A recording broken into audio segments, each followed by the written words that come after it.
Ramakrishnan G Devarajan B J പിയെ സംബന്ധിച്ച് മറ്റു മുദ്രാവാക്യങ്ങൾ ധാരാളമുണ്ട്. കാരണം അഴിമതി വിരുദ്ധ തരംഗം കഴിഞ്ഞ 2-3 വർഷമായി ഇന്ത്യയിലെമ്പാടും നിലനിൽക്കുന്നു. പക്ഷേ അതെല്ലാം ഒഴിവാക്കിക്കൊണ്ട് അയോധ്യ ക്യാമ്പയിനിൽ കൂടുതൽ ശ്രദ്ധ കേന്ദ്രീകരിക്കാൻ മോഡി തുനിഞ്ഞതിന്റെ ലക്ഷ്യം എന്തായിരിക്കും?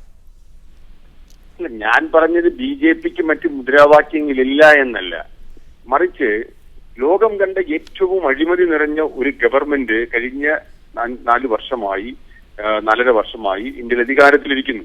ആ ഗവൺമെന്റിനെതിരായി ഒരു ജനകീയ പ്രക്ഷോഭം നടത്തുവാൻ, ദേശീയ തലത്തിലുള്ള പ്രക്ഷോഭം നടത്തുവാൻ ഇന്ത്യയിലെ മുഖ്യ പ്രതിപക്ഷ പാർട്ടിയായി ബി ജെ പിക്ക് കഴിഞ്ഞില്ല. കാരണം വിവിധ സംസ്ഥാനങ്ങൾ അധികാരത്തിലിരിക്കുന്ന ബി ജെ പിയും ഈ അഴിമതിയുടെ ചെളിക്കുണ്ടിൽ തന്നെയാണ് എന്ന് നിരവധി കഥകൾ പുറത്തു വന്നുകൊണ്ടിരിക്കുന്നതിനാൽ, അത് ബെല്ലാരിയിലായിരുന്നാലും ശരി, യെദ്യൂരപ്പ ആയിരുന്നാലും ശരി, ഇങ്ങനെ നിരവധി കഥകൾ അവരെ സംബന്ധിച്ചും പുറത്തു വന്നുകൊണ്ടിരിക്കുന്നതിനാൽ അഴിമതിക്കെതിരായ ഒരു സമരം ചെയ്യുവാൻ അവർക്ക് കഴിയുന്നില്ല. നമ്മുടെ രാജ്യം ഇന്ന് നേരിടുന്ന അതീവ ഗുരുതരമായ ചില സാമ്പത്തിക വിഷയങ്ങളുണ്ട്. അത് രൂപയുടെ വിലയിടിച്ചിൽ മാത്രമല്ല, സാധനങ്ങളുടെ അമിതമായ വിലക്കയറ്റം, സാമ്പത്തിക മേഖല അതീവ ഗുരുതരമാവിധം പ്രതിസന്ധിയെ നേരിട്ടുകൊണ്ടിരിക്കുന്നു. ഇതിന് പ്രധാനപ്പെട്ട കാരണം കഴിഞ്ഞ കുറെ നാളുകളായി നമ്മുടെ രാജ്യം അനുവർത്തിച്ചു വരുന്ന ആഗോളവൽക്കരണ, ഉദാരവൽക്കരണ, ലിബറൽ സാമ്പത്തിക നയങ്ങളാണ്. അത് ഓരോരുത്തർക്കും ബോധ്യപ്പെട്ടുകൊണ്ടിരിക്കുന്നു. റിസർവ് ബാങ്കും നമ്മുടെ ധനകാര്യ വകുപ്പും ഒക്കെ അന്തം വിട്ട് നോക്കി നിൽക്കുകയാണ്. ഈ സാമ്പത്തിക നയങ്ങൾക്കെതിരായി സംസാരിക്കുവാനോ അതിനെതിരെ ക്യാമ്പയിൻ ചെയ്യുവാനോ ബി ജെ പിക്ക് കഴിയാത്തത് ഈ സാമ്പത്തിക നയം തന്നെയാണ് ബി ജെ പിയും പിന്തുടരുന്നത് എന്നുള്ളത് കൊണ്ടാണ്. പൊതുമേഖലാ സ്ഥാപനങ്ങൾ വിറ്റഴിക്കുവാൻ കോൺഗ്രസ് തീരുമാനിക്കുമ്പോൾ, അധികാരത്തിൽ വന്നപ്പോൾ സ്ഥാപനങ്ങൾ വിറ്റഴിക്കുവാൻ പ്രത്യേകമായൊരു മന്ത്രിയെയും വകുപ്പും ഉണ്ടാക്കിയവരാണ് ബി ജെ പി. അതുകൊണ്ട് തന്നെ ഈ സാമ്പത്തിക നയങ്ങൾക്കെതിരായി സമരം ചെയ്യുവാൻ ബി ജെ പിക്ക് കഴിയുന്നില്ല. വിലക്കയറ്റത്തിനെതിരായി സമരം ചെയ്യുവാൻ ബി ജെ പിക്ക് കഴിയുന്നില്ല.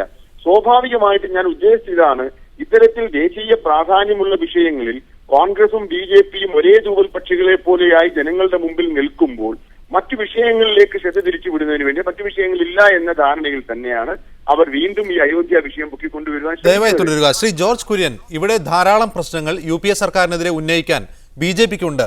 പക്ഷേ അയോധ്യ പ്രശ്നം അടുത്ത തെരഞ്ഞെടുപ്പിന്റെ ഒരു അജണ്ടയായി, തെരഞ്ഞെടുപ്പിന്റെ പ്രചാരണ വിഷയമായി ബി ജെ പി ഉയർത്തിക്കാട്ടുന്നത് എന്തുകൊണ്ടാണ്?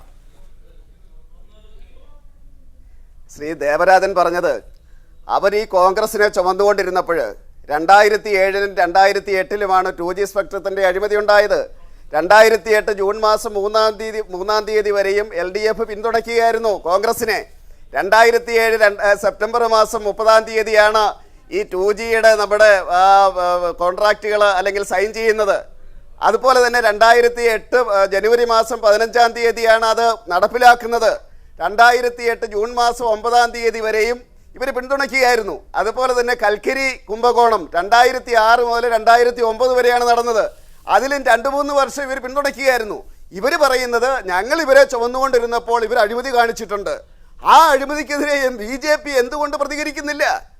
ഞങ്ങൾ ചുമന്നുകൊണ്ടിരിക്കുകയായിരുന്നു. ഈ 2G സ്പെക്ട്രം അഴിമതി നടന്നതും അതുപോലെ കൽക്കരി ഖനിയുടെ അഴിമതി നടന്നതും ഈ LDF പിന്തുണച്ചുകൊണ്ടിരുന്നപ്പോഴാണ്.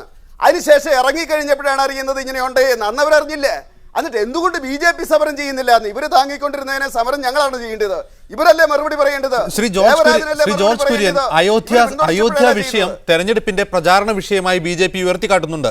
പക്ഷേ ഈ പരിക്രമ യാത്ര നിരോധിച്ചപ്പോൾ ബി ജെ പി പറയുന്നു അത് തികച്ചും മതപരമായ ഒരു യാത്രയാണെന്ന്. ഇതിൽ വൈരുദ്ധ്യമില്ലേ? അവിടെ പല യാത്രകൾ നടന്നിട്ടുണ്ട്. ഞാൻ പറഞ്ഞല്ലോ, ഇത് ഒത്തിരി പരിപാടികൾ പരാജയപ്പെട്ടു എന്ന് പറഞ്ഞതാണ്. 1990-ലെ രഥയാത്ര അത് സെപ്റ്റംബർ 25 തൊട്ട് ഒക്ടോബർ 30 വരെയായിരുന്നു. ഒക്ടോബർ 30 വരെ രഥയാത്ര നടന്നില്ല. ഒക്ടോബർ 23-ാം തീയതി LK അദ്വാനിയെ സമസ്തിപൂരിൽ വെച്ച് ലാലു പ്രസാദ് യാദവ് അറസ്റ്റ് ചെയ്തു. അന്ന് മാധ്യമങ്ങളും കോൺഗ്രസ്സുകാരും കമ്മ്യൂണിസ്റ്റുകാരും എന്താ പറഞ്ഞത്? ഇത് പരാജയപ്പെട്ടു, തീർന്നിരിക്കുന്നു, വേണ്ട രാമജന്മഭൂമി വിഷയം തീർന്നിരിക്കുന്നു, പരാജയപ്പെട്ടിരിക്കുന്നു, വളരെ ശക്തമായിട്ടുള്ള നടപടി ലാലു എടുത്തിരിക്കുന്നു, അതുകൊണ്ട് ഇനി രാമജന്മഭൂമിയിൽ ഒന്നും ഉണ്ടാവില്ല, രാമക്ഷേത്രം വരില്ല. ഒക്ടോബർ 30-ന് ഇതേ നമ്മുടെ മുലായം സിംഗ് യാദവ് വെടിവെച്ചു, കർസേവ നടത്തിച്ചില്ല, അപ്പോഴും പറഞ്ഞ് പരാജയപ്പെട്ടിരിക്കുന്നു.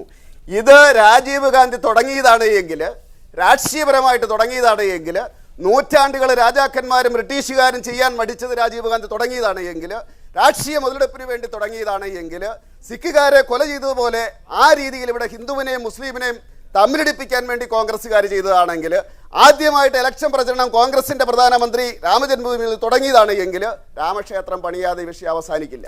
ഈ വിഷയം അവസാനിക്കും. ജോർജ് കുര്യൻ, തിരിച്ചു വരാം താങ്കളിലേക്ക്. അവസാനമായി ദേവരാജനിലേക്ക്. ശ്രീ ദേവരാജൻ, BJP ഉദ്ദേശിക്കുന്നത് പോലെ അത്ര എളുപ്പത്തിൽ രാമജന്മഭൂമി വിഷയം അല്ലെങ്കിൽ രാമക്ഷേത്ര നിർമ്മാണ പ്രശ്നം ഈ തെരഞ്ഞെടുപ്പിൽ സജീവ ചർച്ചാ വിഷയമാക്കാൻ സാധിക്കുമോ BJPക്ക്?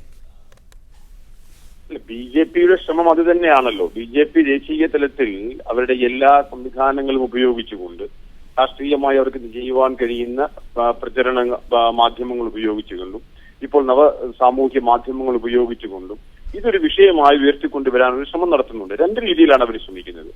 ഒന്ന്, തീവ്ര ഹിന്ദുത്വ നിലപാടുകളുമായി മുന്നോട്ട് വരുന്ന അല്ലെങ്കിൽ അതിന്റെ ഒരു പ്രതിരൂപം എന്ന നിലയിൽ ഉയർത്തി കാണിക്കുന്ന നരേന്ദ്രമോദിയെ ഒരു ഭാഗത്ത് കൊണ്ടുവരിക. മറുഭാഗത്ത് കഴിഞ്ഞ കാലത്ത് ഇന്ത്യയിലെ മതേതര സമൂഹം തിരസ്കരിച്ച ഈ അജണ്ടയെ പുനരുജ്ജീവിപ്പിക്കുക. അതുവഴി ദേശീയ ശ്രദ്ധ നേടിയെടുക്കുകയും ഒപ്പം ഒരു വർഗീയ ധ്രുവീകരണം ആണ് അവർ ലക്ഷ്യമിടുന്നത്.